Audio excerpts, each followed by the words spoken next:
আসসালামু আলাইকুম। আজ শনিবার 27 ডিসেম্বর 2025। স্বাগত প্রবাসী সিটি সৌদি বুলেটিনে, সাথে আছি আমি শাহনাজ পারভিন। শুরুতেই থাকছে শিরোনাম।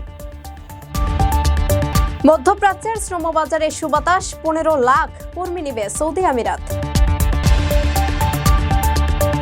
বিটিআরসির কঠোর সিদ্ধান্ত, ভারতকে দেওয়া হচ্ছে না ট্রানজিট সুবিধা।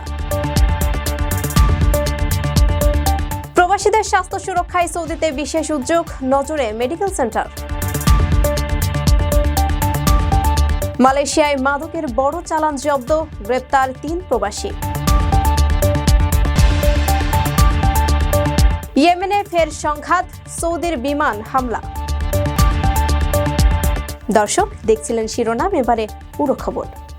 প্রবাসীদের জন্য নির্মাণ হচ্ছে দেশের প্রথম স্মার্ট সিটি, যেখানে থাকছে স্কুল, মসজিদ, হাসপাতাল, সুইমিং পুল, হেলিপ্যাড, জিম, পাঠাগার, সুপারমার্কেট, শিশু পার্ক সহ সকল নাগরিক সুবিধা। মালিকানা শেয়ার মাত্র 5 লাখ টাকা। প্লাটিনাম ইনভেস্টরদের জন্য ঢাকা বিমানবন্দরে ভিআইপি প্রোটোকল সুবিধা। বিস্তারিত জানতে যোগাযোগ করুন স্ক্রিনে দেয়া হোয়াটসঅ্যাপ বা ইমো নাম্বারে। কৃত্রিম বুদ্ধিমত্তা বা এআই এর প্রভাবে বিশ্বজুড়ে যখন মানুষের চাকরি কমার আশঙ্কা, ঠিক তখনই মধ্যপ্রাচ্য থেকে এলো বড় স্বস্তির খবর। একটি বৈশ্বিক সমীক্ষা বলছে, এআই এর প্রসার সত্ত্বেও 2030 সালের মধ্যে সৌদি আরব ও সংযুক্ত আরব আমিরাতে 15 লাখের বেশি অতিরিক্ত কর্মীর প্রয়োজন হবে। কৃত্রিম বুদ্ধিমত্তার দ্রুত প্রসার সত্ত্বেও 2030 সালের মধ্যে সৌদি আরব ও সংযুক্ত আরব আমিরাতে 15 লাখের বেশি অতিরিক্ত কর্মীর চাহিদা তৈরি হবে বলে জানিয়েছে একটি বৈশ্বিক শ্রমশক্তি সমীক্ষা। 2025 সালে প্রকাশিত এই গবেষণায় বলা হয়েছে, এআই ব্যবসা ও কাজের ধরনে পরিবর্তন আনলেও উপসাগরীয় অঞ্চলে মানবশ্রমের সামগ্রিক চাহিদা কমবে না, বরং অর্থনৈতিক প্রবৃদ্ধি, বড় উন্নয়ন প্রকল্প এবং সরকারি ও বেসরকারি খাতে সেবা সম্প্রসারণের কারণে কর্মসংস্থানের সুযোগ বাড়বে। সৌদি আরবে সরকারের ভিশন 2030 কর্মসূচির আওতায় নির্মাণ, অবকাঠামো, পর্যটন, উৎপাদন, লজিস্টিক্স ও নতুন অর্থনৈতিক অঞ্চলে ব্যাপক বিনিয়োগ হচ্ছে, যা শ্রমশক্তির চাহিদা বাড়াচ্ছে। গবেষণায় বলা হয়েছে, এআই এর মাধ্যমে উৎপাদনশীলতা না বাড়লে দেশটিকে আরও প্রায় 6.5 লাখ অতিরিক্ত কর্মীর প্রয়োজন হতো। তবুও স্বয়ংক্রিয় ব্যবস্থার পরেও ভবিষ্যতে শ্রমঘাটতির আশঙ্কা রয়েছে। অন্যদিকে সংযুক্ত আরব আমিরাতে 2030 সালের মধ্যে শ্রমশক্তি 12.1% বাড়তে পারে, যা বিশ্বে দ্রুত বর্ধনশীল শ্রমবাজারগুলোর একটি। গবেষণা পরিচালনা করেছে সার্ভিস নাও ও পিয়ারসন। প্রতিবেদনে বলা হয়েছে, এআই মূলত পুনরাবৃত্তিমূলক কাজ করবে, তবে প্রযুক্তি, স্বাস্থ্যসেবা, শিক্ষা, নির্মাণ, আর্থিক সেবা ও গ্রাহক সেবার মতো খাতে দক্ষ কর্মীদের চাহিদা অব্যাহত থাকবে। ভারতের উত্তর পূর্বাঞ্চলীয় রাজ্যগুলোতে ইন্টারনেট সেবা দিতে বাংলাদেশের ভূখণ্ড ব্যবহারে যে প্রস্তাব নয়াদিল্লি দিয়েছিল, তা সরাসরি নাকচ করে দিয়েছে বাংলাদেশ। কৌশলগত ঝুঁকি এবং দেশের স্বার্থ বিবেচনায় ডক্টর ইউনূসের নেতৃত্বাধীন অন্তর্বর্তী সরকার এই কঠোর সিদ্ধান্ত নিয়েছেন।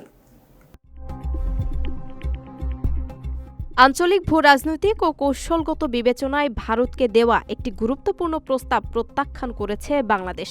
উত্তর পূর্ব ভারতের রাজ্যগুলোতে মোবাইল ইন্টারনেট সংযোগ দিতে বাংলাদেশের ভূখণ্ড ব্যবহার করে ব্যান্ডউইথ ট্রানজিট সুবিধা দেওয়ার যে আবেদন নয়াদিল্লি করেছিল, তা অনুমোদন না দেওয়ার সিদ্ধান্ত নিয়েছে বাংলাদেশ টেলিকমিউনিকেশন রেগুলেটরি কমিশন।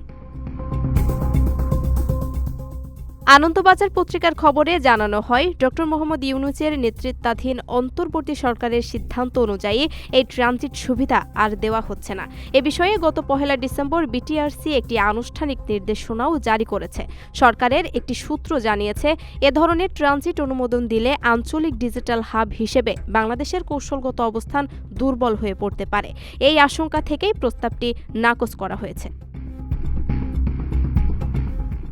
উল্লেখ্য, শেখ হাসিনার নেতৃত্বাধীন আওয়ামী লীগ সরকারের সময়ে সামিট কমিউনিকেশনস ও ফাইবার অ্যাট হোম ভারতের টেলিকম কোম্পানি ভারতী এয়ারটেল লিমিটেডের সঙ্গে যৌথভাবে আখাউড়া ও সিঙ্গাপুর পর্যন্ত ব্যান্ডউইথ ট্রানজিট সংযোগ স্থাপনের অনুমতি চেয়েছিল। প্রস্তাব অনুযায়ী আখাউড়া সীমান্তে স্থলভিত্তিক কেবল সংযোগের স্থাপনের কথা ছিল, তবে বিটিআরসির মতে এতে বাংলাদেশের আর্থিক ও কৌশলগত লাভ সীমিত হতো, বরং বেশি সুবিধা পেত ভারত। আপনার স্বপ্নগুলো আকাশ ছুবে প্রবাসীর হেলিকপ্টারের মাধ্যমে। বিয়ে, জন্মদিন অথবা যে কোনো বিশেষ প্রয়োজনে হেলিকপ্টার ভাড়া করতে যোগাযোগ করুন স্ক্রিনে দেয়া নাম্বারে। প্রবাসীর হেলিকপ্টার, নিরাপদ ও সাশ্রয়ী বাহনের বিশ্বস্ত নাম। সৌদি আরবে বসবাসরত প্রবাসীদের জন্য গুরুত্বপূর্ণ খবর। জনস্বাস্থ্য রক্ষা এবং চিকিৎসা খাতে মান নিয়ন্ত্রণে দেশ জুড়ে বিশেষ পরিদর্শন অভিযান শুরু করেছে সৌদি স্বাস্থ্য মন্ত্রণালয়। এই অভিযানের মূল লক্ষ্যবস্তু হল প্রবাসী শ্রমিকদের মেডিকেল স্ক্রিনিং সেন্টার এবং খাদ্য খাতের স্বাস্থ্য ক্লিনিকগুলো। সৌদি আরবের স্বাস্থ্য মন্ত্রণালয় দেশ জুড়ে প্রবাসী শ্রমিকদের মেডিকেল স্ক্রিনিং সেন্টার এবং খাদ্য সেক্টরের স্বাস্থ্য ক্লিনিকগুলোর ব্যাপক পরিদর্শন অভিযান শুরু করেছে। অভিযানটির মূল লক্ষ্য জনস্বাস্থ্য রক্ষা, স্বাস্থ্যমান নিশ্চিত করা এবং স্বাস্থ্য ঝুঁকি মোকাবেলায় প্রস্তুতি বাড়ানো। মন্ত্রণালয় জানায়, পরিদর্শনের মাধ্যমে স্বাস্থ্য পরীক্ষা সঠিকভাবে হচ্ছে কিনা নিশ্চিত করা হবে এবং কোনো স্বাস্থ্য সনদ ছাড়া পরীক্ষার জারি বন্ধ করা হবে। সকল স্বাস্থ্য প্রতিষ্ঠানকে শুধু লাইসেন্সপ্রাপ্ত চিকিৎসক দ্বারা পরিচালনা করতে হবে। প্রয়োজনীয় বিশেষজ্ঞ স্টাফ রাখতে হবে এবং সব প্রয়োজনীয় অনুমোদন গ্রহণ করা হবে। এছাড়া বৈধ ও লাইসেন্সপ্রাপ্ত চিকিৎসা যন্ত্রপাতি ব্যবহার বাধ্যতামূলক করা হয়েছে এবং অনুমোদিত স্বাস্থ্য মান অনুযায়ী সঠিক অবকাঠামো, সরঞ্জাম ও কার্যকরী কর্মক্ষেত্র নিশ্চিত করতে বলা হয়েছে। পরিদর্শন অভিযান স্বাস্থ্য আইন, প্রাইভেট হেলথ ইনস্টিটিউশন আইন এবং সংশ্লিষ্ট বিধিনিষেধের যথাযথ অনুসরণ নিশ্চিত করবে। মন্ত্রণালয় জনসাধারণকে 937 নম্বরে স্বাস্থ্য লঙ্ঘনের তথ্য জানাতে অনুরোধ করেছে, যাতে রাজ্যের সকল নাগরিক ও বাসিন্দার জন্য নিরাপদ ও মানসম্মত স্বাস্থ্যসেবা নিশ্চিত করা যায়। মালয়েশিয়ায় ফলের বাগানের আড়ালে গড়ে তোলা হয়েছিল মাদকের বিশাল গোপন কারখানা। গোপন তথ্যের ভিত্তিতে অভিযান চালিয়ে সেখান থেকে প্রায় 38 মিলিয়ন রিঙ্গিত মূল্যের 1.2 টন মাদক জব্দ করেছে পুলিশ। এ ঘটনায় জড়িত থাকার অভিযোগে আটক 3 প্রবাসীকে জিজ্ঞাসাবাদের জন্য 7 দিনের রিমান্ডে পাঠিয়েছে আদালত। মালয়েশিয়ায় আন্তর্জাতিক মাদক পাচার চক্রের সঙ্গে জড়িত থাকার অভিযোগে আটক 3 প্রবাসীকে জিজ্ঞাসাবাদের জন্য 7 দিনের রিমান্ডে নিয়েছে পুলিশ। এই চক্রের কাছ থেকে বিপুল পরিমাণ মাদক জব্দ করা হয়েছে, যার বাজার মূল্য প্রায় 38 মিলিয়ন রিঙ্গিত। শনিবার 27 ডিসেম্বর জর্জটাউনের ম্যাজিস্ট্রেট আদালত পুলিশের আবেদনের প্রেক্ষিতে এই রিমান্ড মঞ্জুর করা হয়। আদালতের নির্দেশ অনুযায়ী আগামী 3রা জানুয়ারি পর্যন্ত তাদের পুলিশ হেফাজতে রাখা হবে। আটককৃতদের বয়স 32 থেকে 38 বছরের মধ্যে এবং তারা প্রবাসী বলে জানা গেছে। পুলিশ জানায়, গত শনিবার জালান গুরুদারা এলাকায় অভিযান চালিয়ে এই 3 জনকে আটক করা হয়। তাদের দেওয়া তথ্যের ভিত্তিতে পরবর্তীতে তেলুক বাহাং এলাকায় একটি ডুবিয়ান বাগানের ভেতরে গড়ে তোলা গোপন মাদক কারখানায় সন্ধান পায় পুলিশ। ওই কারখানা থেকে প্রায় 1.2 টন সাবু জব্দ করা হয়। বুকিত আমান নারকোটিক্স ক্রাইম ইনভেস্টিগেশন বিভাগের তথ্যমতে এই বিপুল পরিমাণ মাদক প্রায় 60 লাখ মানুষের কাছে সরবরাহের পরিকল্পনা ছিল চক্রটির। মালয়েশিয়ার মাদকদ্রব্য নিয়ন্ত্রণ আইনের 39 ধারায় তাদের বিরুদ্ধে তদন্ত চলছে। এই আইনে অভিযোগ প্রমাণিত হলে সর্বোচ্চ শাস্তি মৃত্যুদণ্ড বা যাবজ্জীবন কারাদণ্ড হতে পারে। প্রবাসীদের জন্য নির্মাণ হচ্ছে দেশের প্রথম স্মার্ট সিটি, যেখানে থাকছে স্কুল, মসজিদ, হাসপাতাল, সুইমিং পুল, হেলিপ্যাড, জিম, পাঠাগার, সুপারমার্কেট, শিশু পার্ক সহ সকল নাগরিক সুবিধা। মালিকানা শেয়ার মাত্র 5 লাখ টাকা। প্লাটিনাম ইনভেস্টরদের জন্য ঢাকা বিমানবন্দরে ভিআইপি প্রোটোকল সুবিধা। বিস্তারিত জানতে যোগাযোগ করুন স্ক্রিনে দেয়া হোয়াটসঅ্যাপ বা ইমো নাম্বারে। দীর্ঘদিন কিছুটা শান্ত থাকার পর ইয়েমেনের পরিস্থিতি আবারও ভয়াবহ আকার ধারণ করেছে। বিচ্ছিন্নতাবাদী গোষ্ঠীর অবস্থান লক্ষ্য করে দেশটির হাদ্রামাউত প্রদেশে কঠোর বিমান হামলা চালিয়েছে সৌদি আরব।